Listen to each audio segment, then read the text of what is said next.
Good evening. It is Tuesday, the 30th day of March, 2021. Welcome to UBC News Tonight. I'm Lorraine Masika Kazimoto and Elizabeth Nakakoni on the sign language. Let's take a look at today's headlines.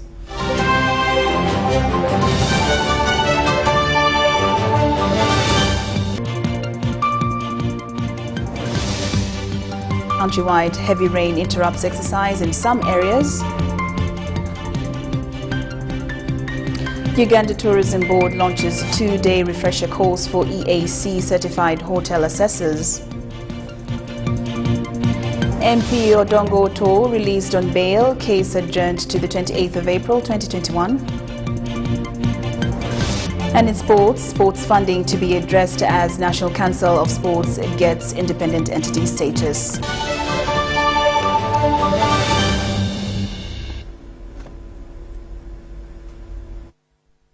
Once again, good evening and welcome to UBC News Tonight. I'm Lorraine Masika Kazimoto and Elizabeth Nakakoni on sign language. Now, I start off with our first headlining story this evening. President Yoweri Museveni has highly commended Minister for the Presidency, Honorable Esther Mbayo, for selecting Engineers Brigade of the Uganda People's Defence Forces UPDF other than private contractors to build the new state-of-the-art facilities at the National Institute of Leadership NALI at Chankwanzi in Chankwanzi District. President Yoweri Museveni was commissioning a 7.9 billion state-of-the-art accommodation hall as well as the new administrative building at the National Institute of Leadership Chankwanzi. The president described the practice of using private contractors as a great wastage of government resources. He expressed need to fight such groups of people whose actions tantamount to parasitism and are criminal. We use the engineers brigade. They just spend money on the materials. The money is on the materials, on the cement, on the mitaimbwa. That's where you're spending the money.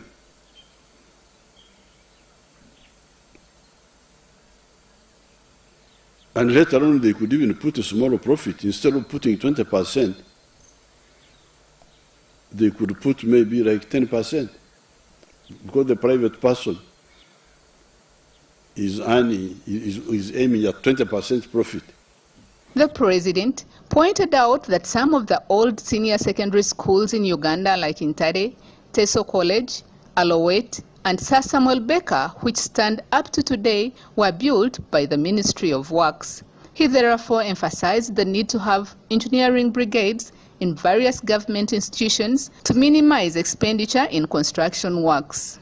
The Minister of Presidency, Honorable Esther Mbayo, urged government to award more building contracts to the engineering brigade of the UPDF other than private contractors. She called for a medical facility to be built at the institute as well as a water reservoir. We wish to commend the UPDF Engineers Brigade, the Secretary Office of the President, the Permanent Secretary, Ministry of Defense and Veteran Affairs, and the Chair, the Project Steering Committee, and his members upon their tireless efforts to ensure that the construction works at NALI were completed within the costs and the quality constraints. The director of the institute, Brigadier David Chomukama, said the new Thomas Sankara Hall has 36 self-contained rooms and 2 VVIP rooms. The other 4 halls have 20 self-contained rooms each. He added that the objective is to transform it into a national and internationally rated institute of leadership. He further announced that the institute is also developing an administrative block with a capacity of 300 people. He added that the facility has 6 syndicate rooms, a library, a computer room, and a restaurant.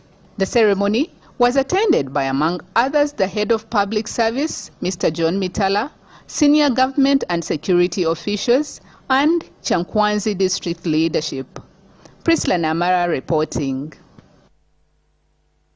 Now, Primary 7 candidates countrywide have started their primary living examinations with mathematics and social studies. Now, despite the heavy downpour in most areas across the country, the exercise is so far successful, with candidates expecting to complete their exams tomorrow with English and science. A total of 16 P7 candidates in Ishaka, Bushenyi municipality, have missed their primary living examination due to circumstances caused by COVID-19 pandemic. According to Dan Mujenyi, the education municipal officer, they recently carried out a survey which indicates that 16 registered candidates cannot be traced to sit for the examinations. According to head teachers of the affected schools, some parents migrated to distant places due to COVID-19. However, at Buranyanji Junior Primary School and St. Kagwa Primary School in Bushenyi, Ishaka municipality, pupils were seen prepared for the exams with optimism that they will pass with flying colors. We've been making a lot of revision. We've been helped by our teachers. We've been doing a lot of tests, including our previous topics. We managed to finish the syllabus in time. Meanwhile, some schools in Hoima town delayed to sit for the exams due to the heavy downpour that interrupted the exercise by delaying delivery of exam materials. Candidates have turned up, though we began with heavy rains in the morning, but they have moved in it and we are glad. By now they are all present. Finally start for our 2020 PLE exams. The weather, the condition has been good. We are well prepared. Our candidates are going to perform very well. Some girls who got pregnant have also been allowed to sit for the exams. We experienced a few scenarios where some candidates, especially the girl children, were impregnated during COVID. We received about 3 cases of the girl children who were impregnated during COVID, but we did encourage the parents and the schools to allow these candidates come and write their exams. In Hoima City, a total of 3,920 candidates are sitting for PLE. In Wakiso and Nakaseke districts, pupils, particularly day scholars, were seen walking under the rain in order to reach their respective exam centers on time.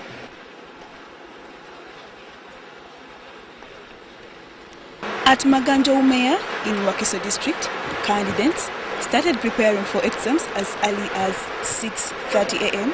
and they promised to pass with flying colors.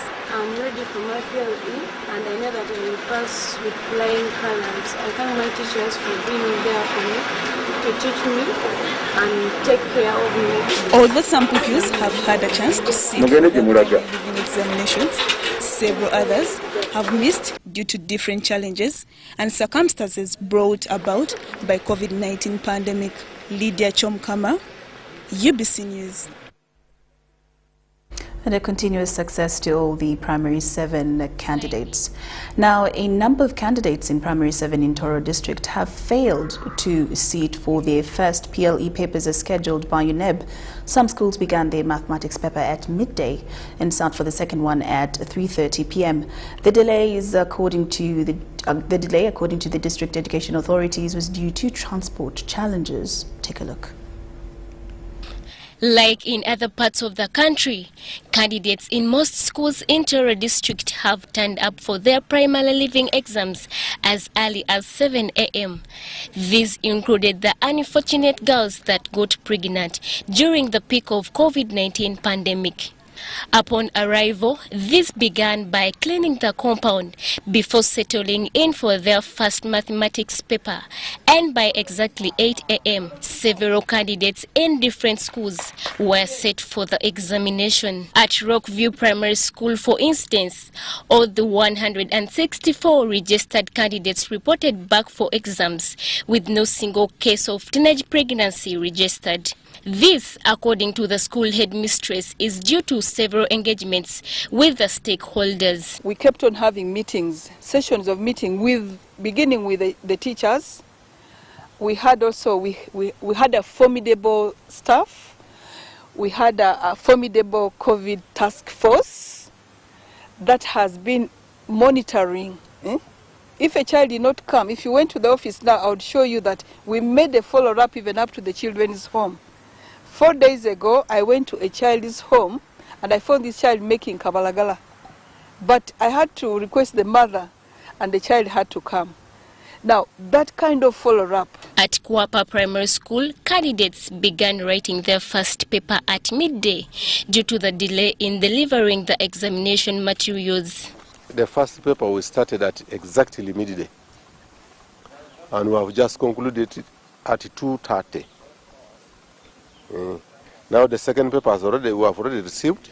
I think the DO became concerned and then sent the distributor early enough. So after lunch, after these candidates have taken their lunch, we're expecting to begin the second paper at 3:30. The school heads here believe the delay in delivering the materials is most likely to affect results outcome at the center. Because these children expected to do this paper early enough. But now they just lost hope. They had lost hope. The delay, however, has been blamed on transport challenges. The distributor had a puncture in his vehicle. You know, UNEB requires that examinations should be distributed with the vehicles. Now, this is a vehicle, and in some of the places the roads are not very good. So the man was forced to go into a road that is not very good, and that caused a puncture in his vehicle. Despite these challenges, Toro District Education authorities insist that the exercise went on well in most schools on day one. We have had examinations distributed to all the 113 examination centers that have been established in 2020 examination to sit for these exams.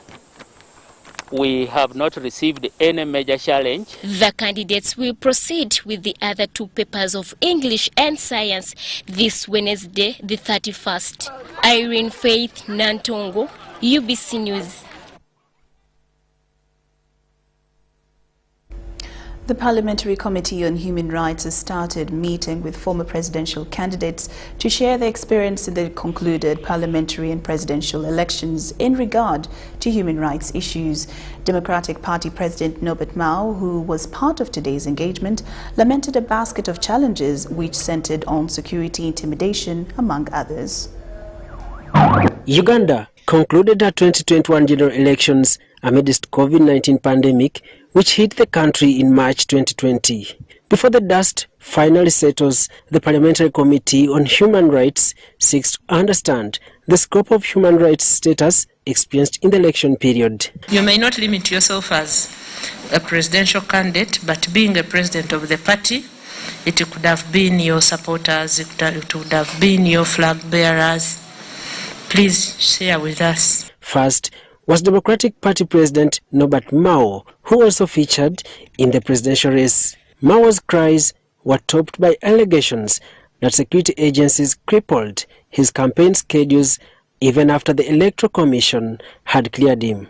On the very first day of my campaign, I was held at the entrance of Kasese for almost an hour by police who were blocking me from going to Kasese. Alleged torture, abduction, abuse of rights to privacy of person, home and property, among others, did not miss out on Mao's presentation. He now wants leadership of the Parliamentary Committee on Human Rights to be checked. If my rights are being violated and my lawyer comes to my rescue and my lawyer also gets arrested, it now means the state does not care. On a scale of 1 to 10, I would say that I was affected 90% by these violations. I may take responsibility for the 10%, but 90% was due to the violations. Also in the queue were Engineer Mayambala Willie and Joseph Kabuleta, who both stood on independent tickets during the previous presidential and parliamentary elections.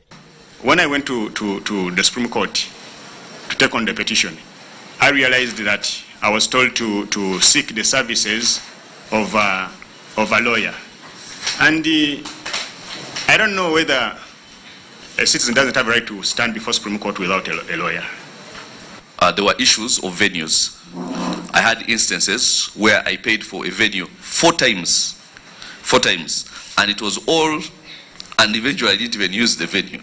And that was in Kasese. Several losers in the concluded general election have always echoed their challenges to various institutions, though in vain. Could the Committee on Human Rights create a way to an end to their lamentations? I personally would just want to encourage you not to give up. Don't say that is the first and the last. If my umbrella is to be the second one again, you know, people have broken their own records.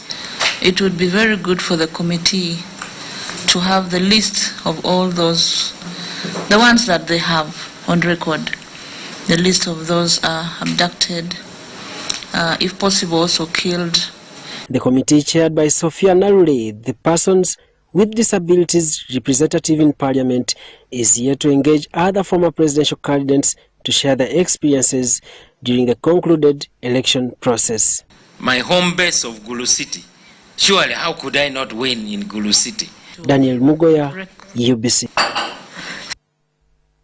Poor remunerations for media practitioners in Uganda has been singled out as one of the major bottlenecks to thriving of the media industry.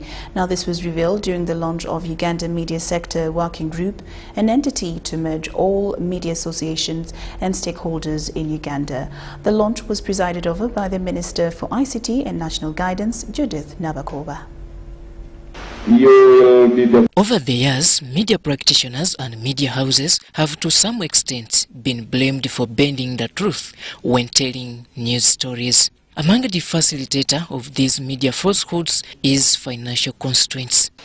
Consequently, increasingly we are seeing, but I don't think we're even seeing, the media has never been paid. Media practitioners, journalists in Uganda have never been paid worthy remuneration. So at times, they could be even fixed to do what they do, which is not desirable, because somebody has paid them to do so.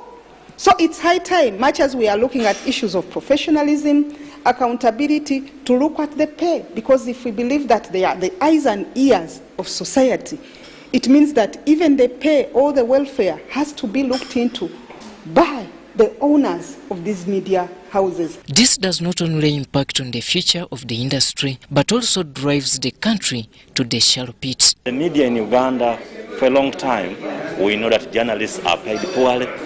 Many journalists don't have contracts. The laws prescribe that when an employer gives an employee a job, they should have a contract.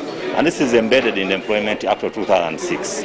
But unfortunately, many people in the media industry, we are learning, do not get employment contracts. And in the absence of an employment contract, it becomes very difficult for you as a media player, as a journalist, to assert for your rights before a court of law or the labor office or any other government agency. Amidst all this, and with the rapid evolution of digital and online media, the Minister for ICT and National Guidance, Judith Nabakoba, refers to the Uganda Media Working Sector Group launch as timely.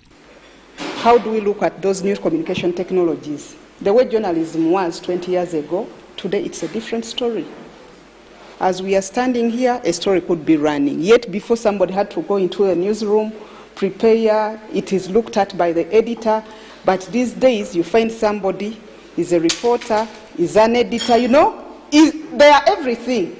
So to me, I have high hopes in this media sector working group, and I believe that if they are really committed the way they have told me, I believe they are going to do us a good job, and as government, our work should be supporting them. Let us support them. Formally initiated in May 2020 in collaborations with the Media Council of Uganda, the bloc, which is to merge all media associations, will, among other tasks, support development of media through effective regulation that is democratic, transparent and responsive to the changing policy, legal, social and technological environments.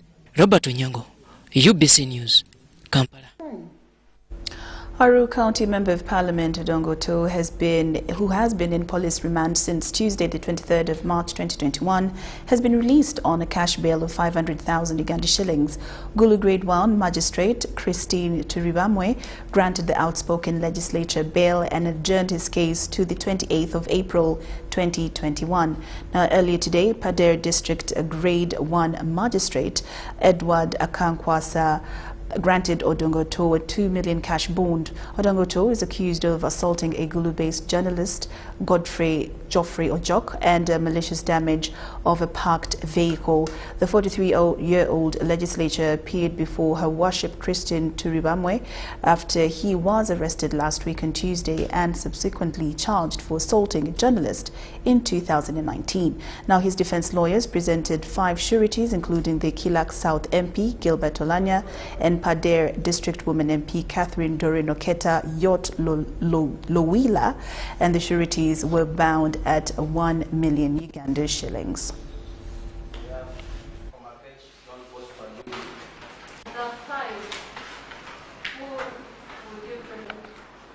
43.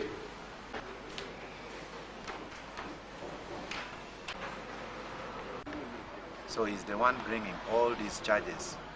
Their intention was to stop me from filing an election petition. Actually, they wanted to kidnap me before filing the election petition. So I filed the petition here. So it is just politics.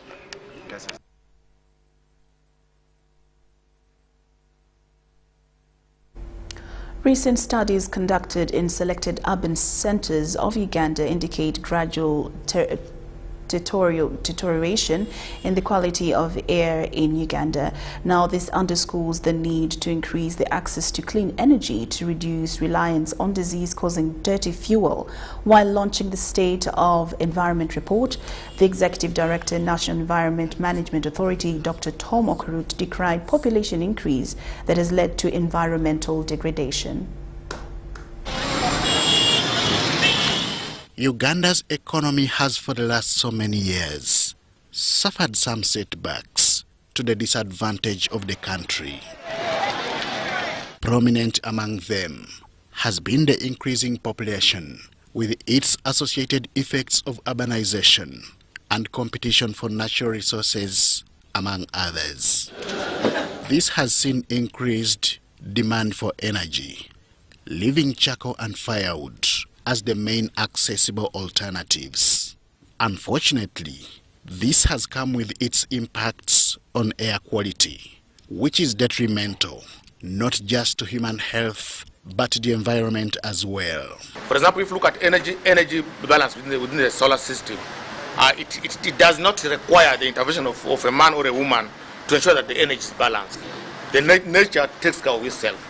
Now, what makes the problem is when our actions impact on nature. These concerns are still in line with the 2019 theme for World Environment Day, which focused on ailments caused by air pollution. With this kind of recklessness, air quality remains compromised, which remains a disadvantage to the ecosystem. So we are managing our actions that impact on nature, and that brings us to the issue of the human cause of climate change. The anthropogenic cause of climate change. That is summarized in our existence on the planet Earth. And that is the issue of do with the production, distribution, consumption, and the disposal. Because we depend heavily on environment and natural resources, we therefore are required to take good care of these resources. But if air pollution has been bad, water quality is equally not the best. This is also blamed on population increase that has seen people encroach on wetlands, lake shores, and river banks. All this has been highlighted in the 2018-2019 State of Environment report. Responding to survive doesn't give us a solution, prepare us for another cycle. And we've had last year the events that led to the flooding, and all over the country was excessive flooding, and the only obvious thing was to respond, but that did not solve the problem. So once we take care of these resources, we enable them to ensure our resilience in terms of our livelihoods and economic development. If there is a problem, what do we do to improve? The State of Environment report informed the review of the National Environment Act. It also informed the review of the National Wildlife Act with 2019, because it generated information saying that if we continue doing the things we are doing like that, the state of environment will change. The 13th State of Environment report was launched under the theme Managing the Environment for Climate-Resilient Livelihoods and Sustainable Development, Challenges of Refugees on the Environment, Land Degradation, Status and Trends in the country's Wetlands and Forest Cover, among others, have been highlighted. Henry Okurut, UBC. State Minister for Fisheries Honorable Helen Ador has pledged total support to Women Empowerment Project of Waka Waka Women's Group in Bujiri District. Ms. Ador made the pledge during a visit to Waka Waka Project, which was aimed at finding out how best government, through her ministry, can support the project. While inspecting the fish cages of Waka Waka women groups at Waka Waka landing site in Bujiri District, State Minister for Fisheries, Honorable Helen Ador, was impressed by the work these ladies are doing. Ador says it's encouraging to see women engage in fishing, an activity that will keep them busy and earn them a living.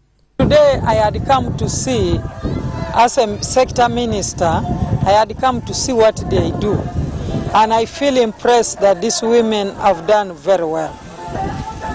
Except I got disappointed to find that Umeme has cut the power for the last 2 weeks. Ador further urged district leaders and members of parliament from the area to embrace such projects since they help in job creation and fighting household poverty. I want to encourage this women, Waka Waka women group, to keep on. Even when their UN does not give more funds or any donation, they should be able to take over from there.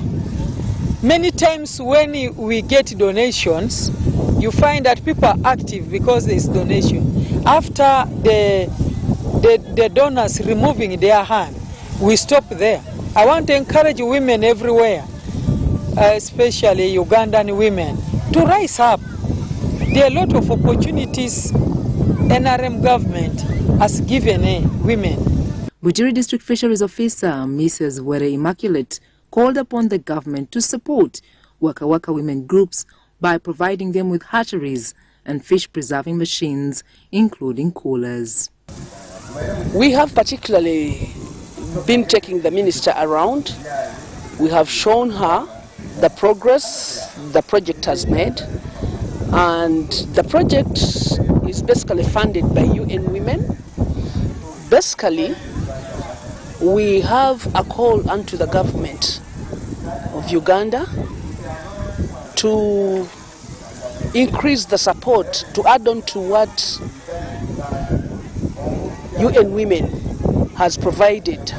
Dr. Gladys Pwanika, the apiculture expert for the Women Empowerment Project in Bujiri District, is optimistic the project will go a long way in ensuring members improved livelihood as well as promoting poverty alleviation.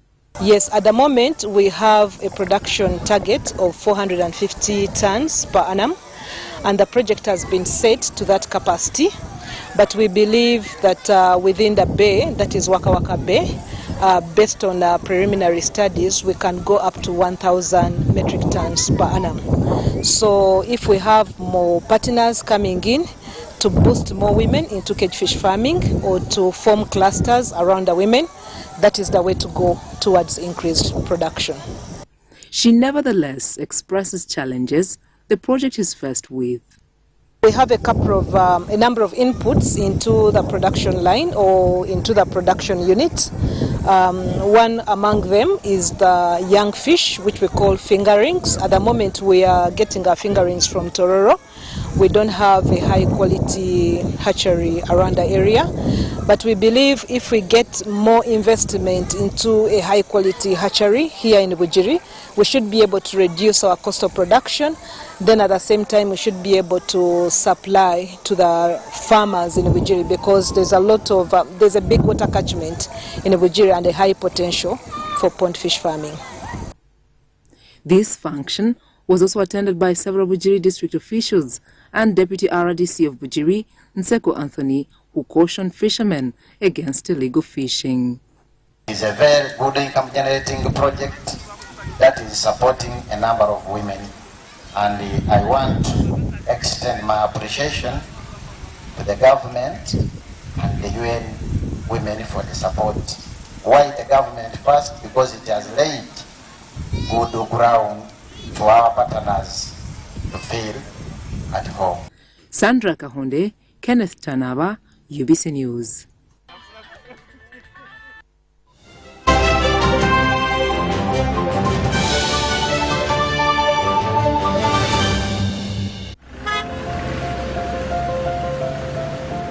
Kapo, you seem to be in a hurry. Where are you going to? I'm going to pay URA visit.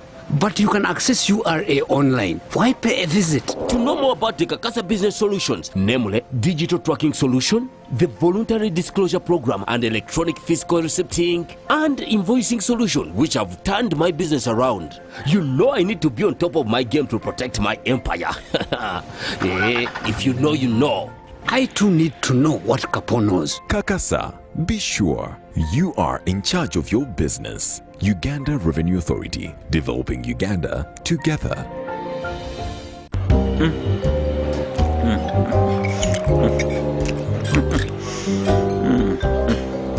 Wait.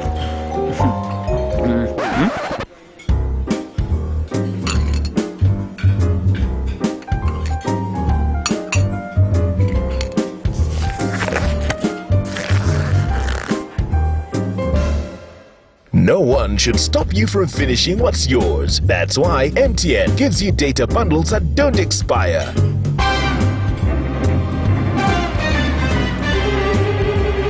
Load MTN Freedom Bundles using My MTN app and enjoy the freedom to finish your data bundles. MTN.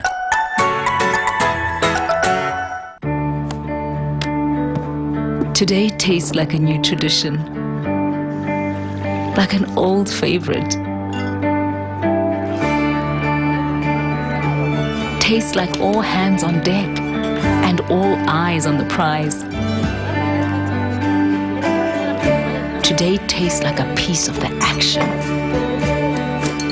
And it never tasted this good.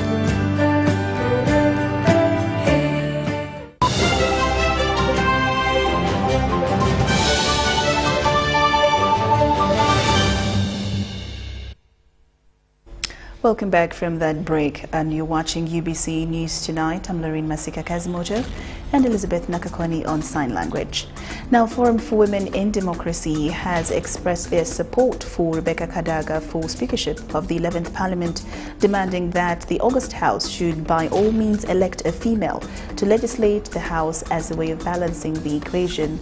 Now, during a press conference held yesterday morning, members of the Forum for Women in Democracy for WODE expressed a fear that out of the three arms of government, only one is steered by a female who, unfortunately, is under immense pressure to vacate. Daughters, all women.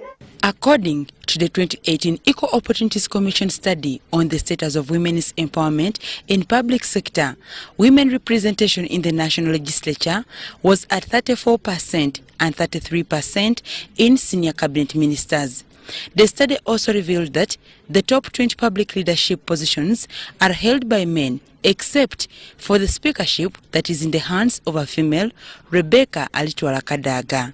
Through their umbrella organization, Forum for Women in Democracy, FORDE, women activists and politicians have accused government for trying to eliminate what they have termed the only mercy for the Women League of Uganda.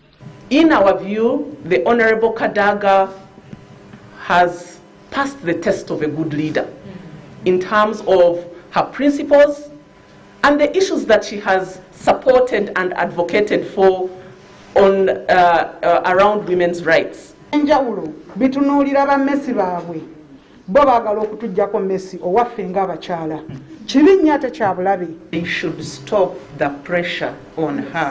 Why are they putting her under pressure to step down? I mean, when you talk about her being, holding the position for too long, come on, we know people who have held positions for much longer. Yeah. So that one does not hold water. We are saying please stop putting her under pressure. These allegations come at a time of heightened campaigns for speakership, a race that has so far attracted 4 contenders, Kadaga being the only female racing against 3 men. Saying let's live up to our obligations on gender equality. She's the only one in the race. We have not seen another woman. We are basing our submissions on her track record, and we are saying let's live up to our obligations as a country. We cannot claim to be progressive when it comes to gender equality, and then out of 4 competitors where she's only one, we support the other 3. It will not happen. She's the only female, and we are saying we need her in that position. Patricia Munabi Babiha, the Forward Executive Director, says time is ripe for President Museveni to weigh in and ensure that there are more women in leadership. We have made commitments as a country. We need to make good on our commitments. Uganda is not short of women with the potential to ably serve in these key positions. We also demand that the members of the 11th Parliament elect a female speaker to head the legislative arm of government. Deputizing. So one of our demands is that we've done deputizing for the last 35 years. Women are capable. Yes. Women have the ability.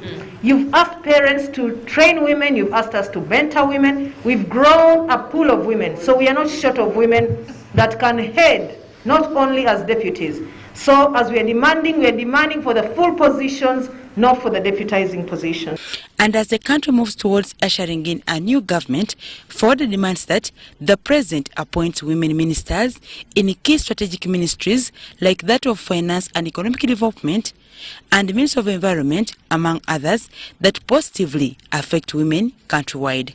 We also demand that the members of the 11th Parliament elect a female speaker to head the legislative arm of government, not only because the executive and judiciary are headed by men currently, but because Honorable Kadaga has demonstrated able leadership in Parliament. Article 82 of the Constitution provides that a Speaker of Parliament shall be elected from among the members of the House. Dorcas Kimono, UBC News. Thank you, Dorcas Kimono, for that story. Now, Makerere University is set to scrap off 18 academic programs from the list of courses in the next academic intake in a way of reviewing the university's curriculum. Now, this has been confirmed by the Director of Quality Assurance at Makerere University, Dr. Vincent Sembatia, in an interview with UBC. Take a look. Makerere University has made changes in the programs offered, introducing new ones, as well as scrapping some off. It should be remembered that only 18 traditional programs were offered by the university at the time of its birth, till in 1990, when 100 more programs were introduced due to the increasing number of private students. Over the years, the university has been making changes in different course programs, scrapping some off and introducing new ones. Programs that have capacities of even 300 students, like the program in information systems and technology, was merged from 2 separate programs. Dr. Vincent Sembatia, Director of Quality Assurance at Makerere University, highlights the changes in the course programs. Programs that have been merged into others are because the numbers have gone below a level where it makes meaning to run them as separate. So we've taken them back for some of that, for those reasons, basically affecting the science programs. And then, of course, specialties. There are so many specialties in medicine, in agriculture, in engineering. I talked about the telecom companies. You know, when telecom companies came on board in the 90s, I think that's when we have the first cellular phones. Everyone was setting up satellites. They were doing infrastructure. Then with time, that area got saturated. Now people started this value addition. He, however, says the number of students for new courses will drop compared to the initial courses, but confirms they will add there with time. When asked whether this would affect the university, he said it wouldn't in any way. When a program stays around for some time, it may keep their numbers, but if there are other programs that start looking like it, they may be similar to the program, the numbers in the program will fall. Because there is this tendency of experimentation. People think like everyone knows who has been doing a program in agriculture. Like we used to have up to 100 students, even graduating in Bachelor of Science in Agriculture. That are really remaining on the menu would still give us the numbers that we can handle properly. But then these ones under review are going to come back in one way or another. We are now saying we want to shift to graduate training, give it more attention. Hi, Vanjuko, reporting for UBC, Kere. Now, the first ever modern batik workshop for the deaf community in Uganda has started at the Gothzentrum, Kampala German Cultural Society. Now, it is tutored by world-renowned artist David Chibuka and has attracted 7 deaf artists. Take a look. I stay within the box and very clean. Don't rush, don't paint. Try to tone this thing nicely and stay in the box, in the pencil. Don't go out. DeafLink Uganda has organized the first ever modern batik workshop that has attracted 7 deaf artists. The idea came about as a result of having already established young deaf artists for whom we wanted to increase, to provide additional skills, to empower them with additional skills in a new technique called modern batik art. So we thought that this was a very good opportunity, having already in our presence, a very famous artist, David Chibuka, who is the brainchild of this modern technique. The 3-day training workshop is a collaboration with Gothzentrum, Kampala German Cultural Society, which is certain this is a move in the right direction. And why is it important to us? Because, yeah, I mean, we are supporting all artists, no matter from which background they are, and we also want to give a sign to, to show like, work against the stigmatization of deaf youth and also youth who have, or youth who have disabilities, or, so this is very important to us to also set a sign here, and because we also think there's not enough projects yet, and also the stigmatization is really quite big, so it's very important to give them this platform. To DeafLink Uganda, this is a historic achievement that may help alleviate some of the challenges the deaf family faces in Uganda. They are not considered and they are not given opportunities, and yet they have enormous potentials which we have to enable them, to help them discover, help them build their talent, help them increase their skills, to become individuals who are productive in our society, to become independent, to develop their skills and to become part of society and contribute to a society with their skills that are still yet to be discovered. During the 3 days workshop, the artists will get acquainted to sketches, repeat patterns, toning, waxing, and by the final day, will be able to accomplish the much desired inking.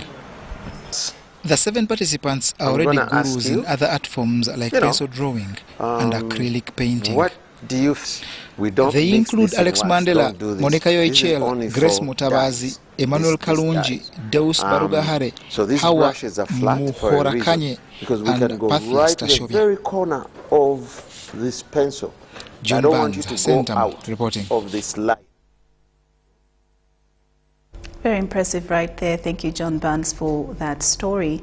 Now, MultiChoice Uganda joins Uganda Communications Commission, UCC, in delivering yet another annual film festival recognizing exceptional talent and works in Uganda's film industry. Now, the 8th Uganda Film Festival will last 5 days, debuting with a cinema opening event at Acacia Mall in Kisementi from the 29th of March 2021 to the 2nd of April 2021. Thank you, thank you, thank you so much. Since 2013, Uganda Film Festival has established a platform to air and showcase local content in the film industry, driving interest in Ugandan film both locally and internationally. We are celebrating the growth of local content.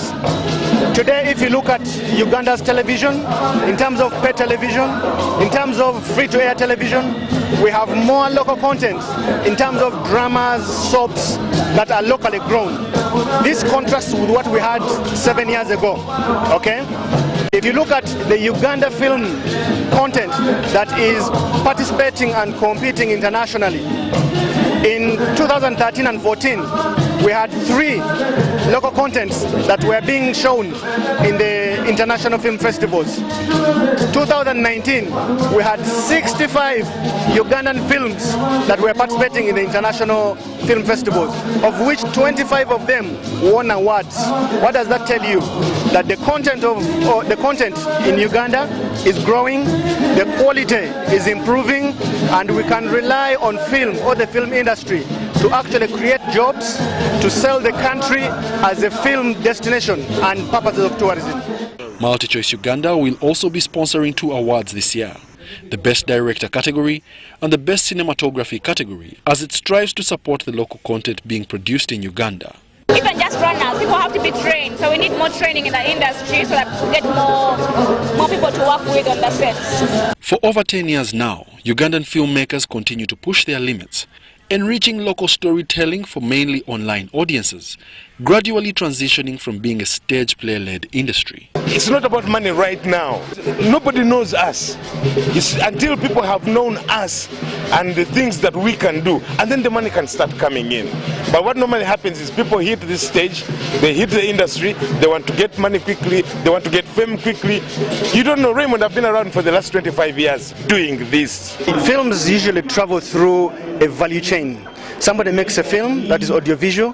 Usually you may have probably a cinema showing it, so you make money from the cinemas. You may also have a broadcaster buying your film, so it is shown on television. Then after, you can actually put it on CDs or in libraries, so you basically are able to earn from the value chain. What we have seen with Ugandan content, that somebody produces a content today, and the next day somebody is banning it on CD. So issues of intellectual property are a problem, and we are aware about that. The week-long festival will have film screenings, film trainings for script writers, film exhibitions and workshops, among other activities that will culminate in an award gala night on 2nd April 2021. Wadulo Mark Arnold, Nsamba Juma, UBC News. Uganda National NGO Forum has launched a program dubbed Philanthropy for Development with the aim of mobilizing domestic resources and encourage communities to give towards development of community projects. Philanthropy for Development targets assessing the impact of giving by communities towards development and is to be done through connecting and collaborating as givers.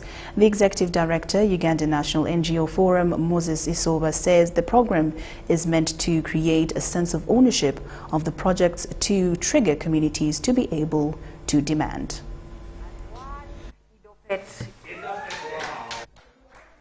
See News Tonight takes a very short break, but we return with business news.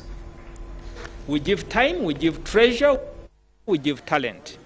And therefore, we are looking at this program, which is a 5-year program, to redefine development, to work with the communities so that they can learn to be able to give their own resources. This is a program that is intended to work towards domestic resource mobilization.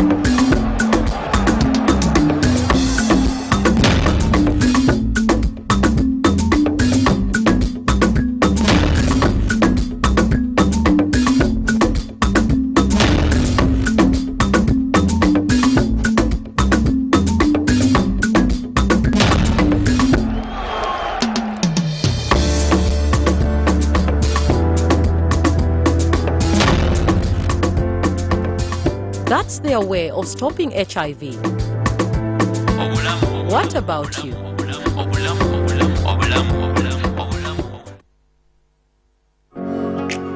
It's no secret that ICT makes learning easy. The strides made in our field could not be possible without it.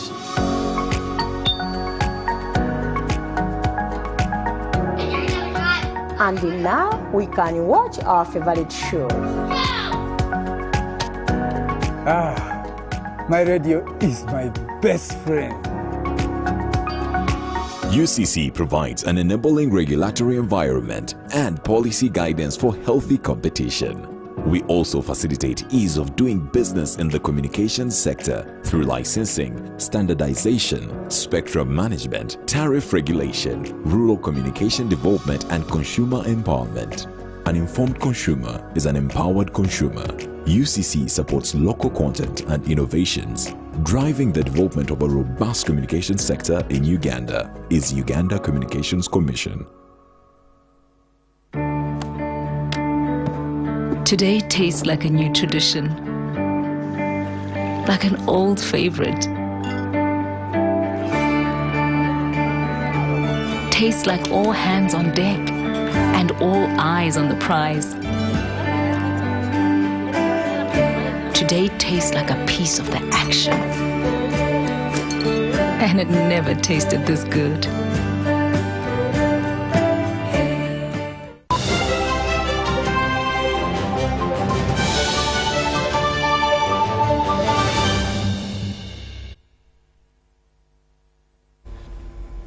Welcome back from the break. We're glad that you're still watching UBC News Tonight. And now into business. As Uganda warms up for the signing of the final investment decision in the oil and gas sector, potential investors are urged to formalize their businesses and register on the National Supplier Database.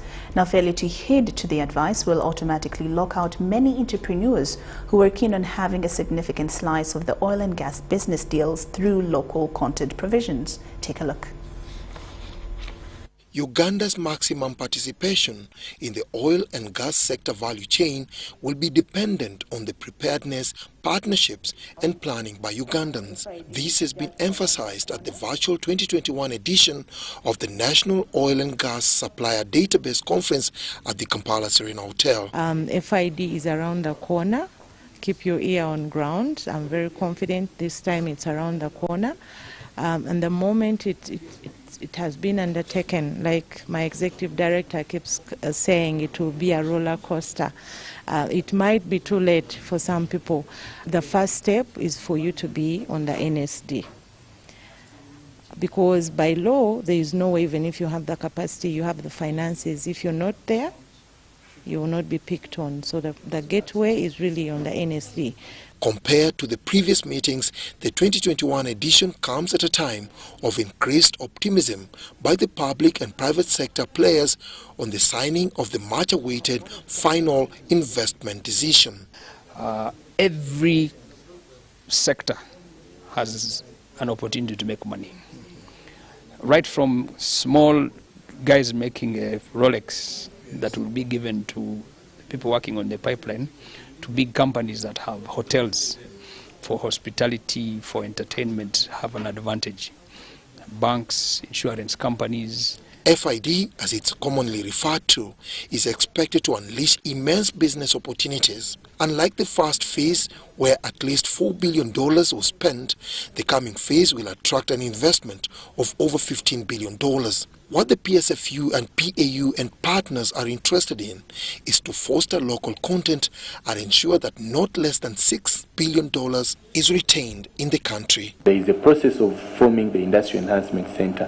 One of the basic trainings done there is going to be helping these companies being uplifted to be able to qualify or be able to meet the standards of reaching the NSD. It's important that we deal with the psychology of ownership, wanting to own things. You actually derive benefit by using an asset and not owning it. So if you get that mentally, then you're headed places. As I said, it's going to be transformational, and transformational in many ways. So it requires a lot of preparation on the part of customers who will want to take interest in the sector. And also for you to get funding, I think it's time that one, you start communicating with your bank. The final investment decision for oil and gas production is a decision that will mean that Total E&P will have to mobilize capital, staff and machinery to execute the East African crude oil pipeline project. It seemed too far, but now it's very close. The final investment decision is expected to be signed in the coming weeks. This is bound to unleash immense business opportunities for various sectors of Uganda's economy. However, for you to benefit, you must be prepared. Dennis Igoa for UBC News in Kampala. Uganda Tourism Board, in partnership with Uganda Hotel Owners Association, has launched a 2-day refresher course for East African Community Certified Hotel Assessors. The initiative is geared at improving their skills in preparation for a classification exercise for all tourism and accommodation facilities in the country. Due to the COVID-19 pandemic, standards of a number of accommodation facilities in the country have dwindled. It is against this backdrop that Uganda Tourism Board is set to conduct a grading and classification exercise for all tourism and accommodation facilities in the country in order to improve on the quality of services provided. To have our accommodation facilities certified means that we are keeping to the best practices. We have standards that we are following. And this is a marketing tool for us as a destination. If the next grading comes on and you are not meeting the standard, you can actually be downgraded. You can also be a 2-star and work towards a 3-star or a 4-star. So grading and classifying is an ongoing process that is just not a one-time thing. The Tourism Act of 2008 mandates UTB to register, license and classify designated tourist facilities, travel agents, tour operators and tour guides. Whether you're a hotelier, whether you're a tour company, a travel agency, you're supposed to be registered, inspected and licensed by Uganda Tourism Board for you to operate legally. That is the starting point. According to the chairperson of Uganda Hotel Owners Association, Susan Muhwezi, the last exercise conducted in 2017 was poorly done. Hence, the assessors have been advised to follow the set procedures and standards during the forthcoming exercise. During that activity, the hotel owners and general managers were neither sensitized nor guided on the role in their role in the exercise that was carried out then.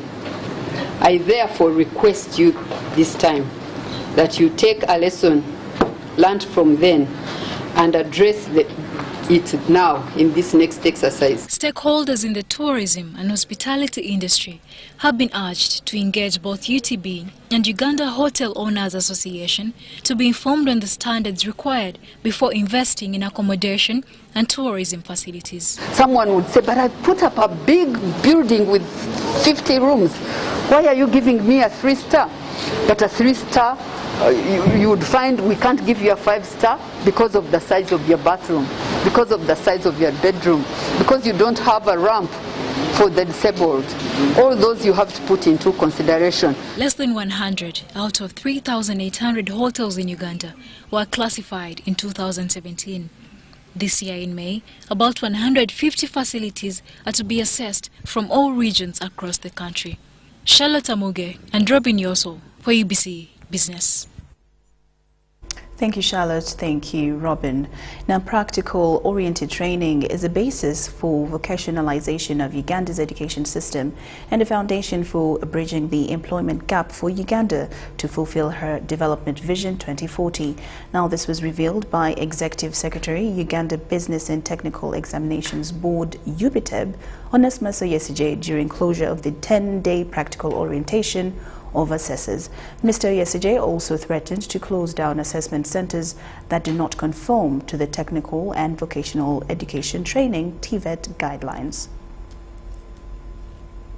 The ongoing reforms in the technical and vocational education training to VET is quickly taking root as stakeholders are preparing fertile grounds to nurture its growth. Under this arrangement, Uganda Business and Technical Examinations Board, UBTEB, has been training assessors for the competence-based curriculum. The reason why we do this is that UBTEB has a plan of linking assessors with the world of work.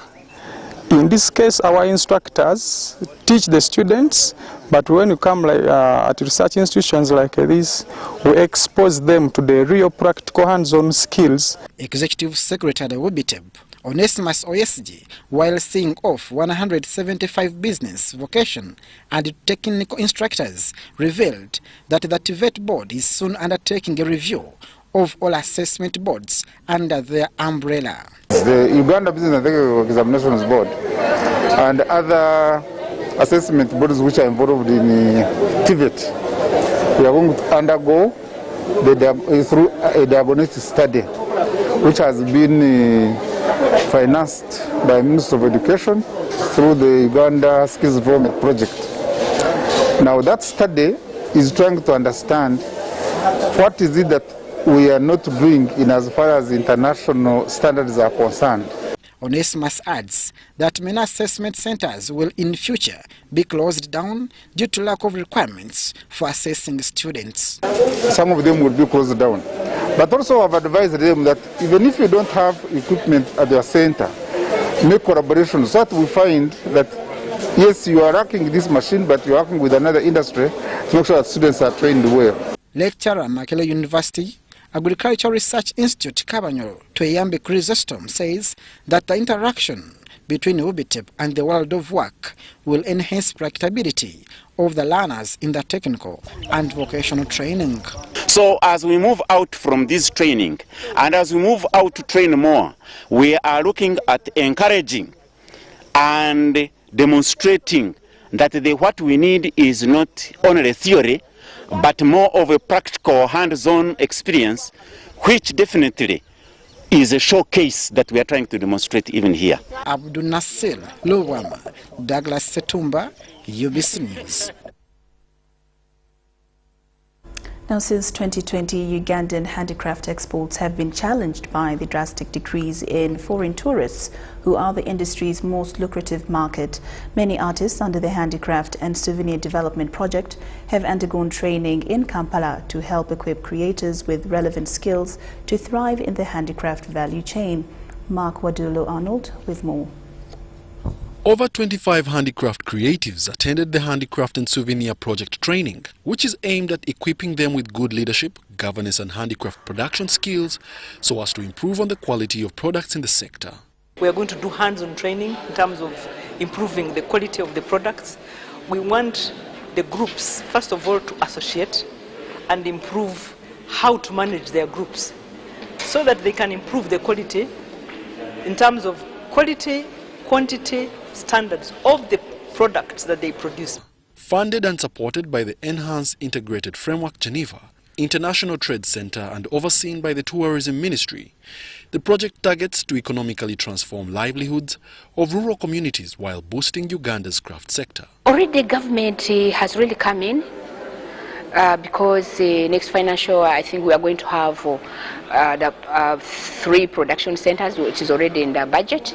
3 production centers, which will be completed with tools and everything, and we also have the marketing part of it. So this is now a sector that we have embraced as the Ministry of Tourism and Antiquities, and we want to continue with it so that we are able to have those products for ourselves to buy, for our visitors, those that are tourists, and everybody to enjoy. Handicraft making in Uganda is essentially a cultural, traditional and predominantly a cottage industry, undertaken mainly by rural and low-income earning Ugandans, both men and women. We want Uganda to sell the Ugandan handicrafts and souvenirs. So that's why we are focusing on training the groups so that we can increase the quantity, quality and standards of the handicrafts and souvenirs. Traditional craft items made in Uganda include hats and mats, necklaces, beads, arm and leg ornaments, bracelets, rings and headdresses, among others.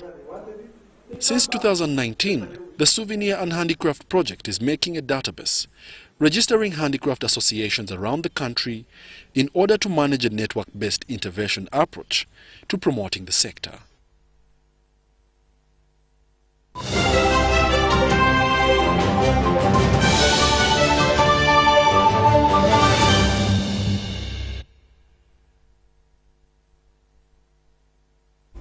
And now into sports. State Minister for Sports, Hamson Obua, has hosted the 6th National Sports Forum at National Council of Sports head office in Kampala. Now, the workshop aims at keeping a National Sports Federation abreast with happening in the sports subsection. Issues of funding guidelines to national sports federations have dominated the 6th National Sports Forum. The forum at National Council of Sports head office in Lugogo was graced by its chairperson, State Minister for Sports, Hamson Obua. We run a cash budget, and if we are not generating enough revenue, that explains the cuts and reallocation towards sectors that should first keep you and me alive.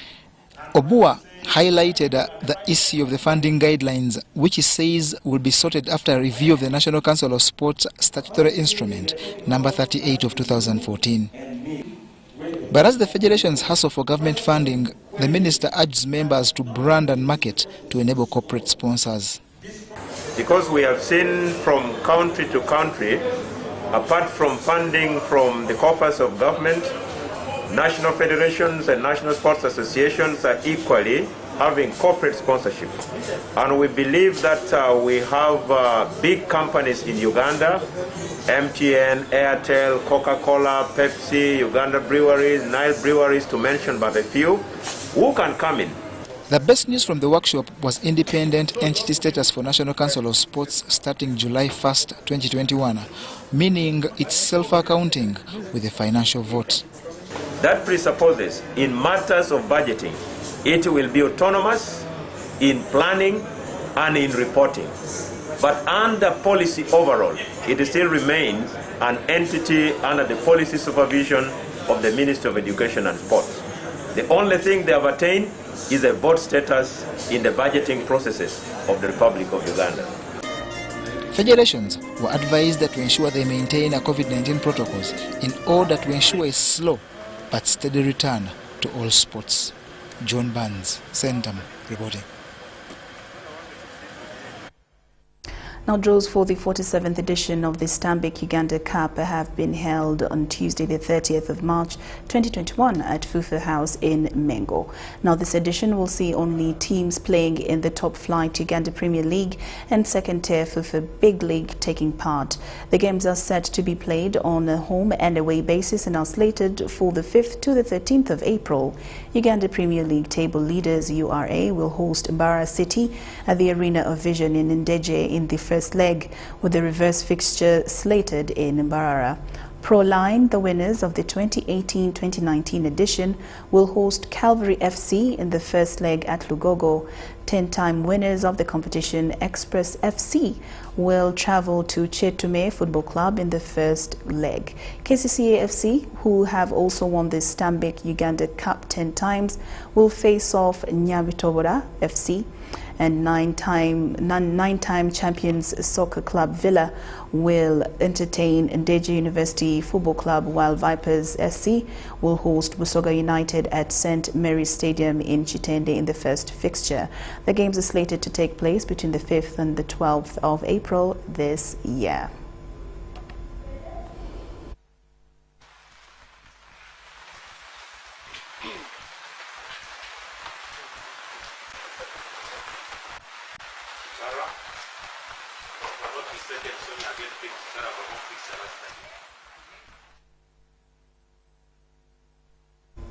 Now, UBC News Tonight has come to an end, but let's take a look again at the headlines.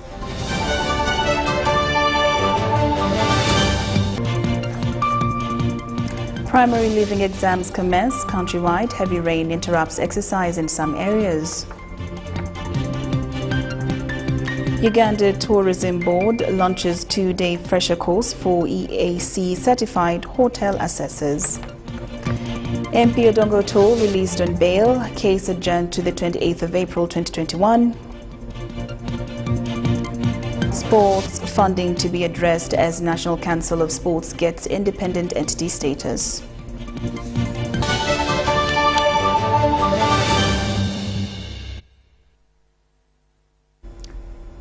Thank you once again for your company. We have definitely enjoyed it, but don't forget to maintain the SOPs led by the Ministry of Health, and do have yourself a lovely night. I'm Lorraine Masika Kazimoto and Elizabeth Nakakoni on Sign Language.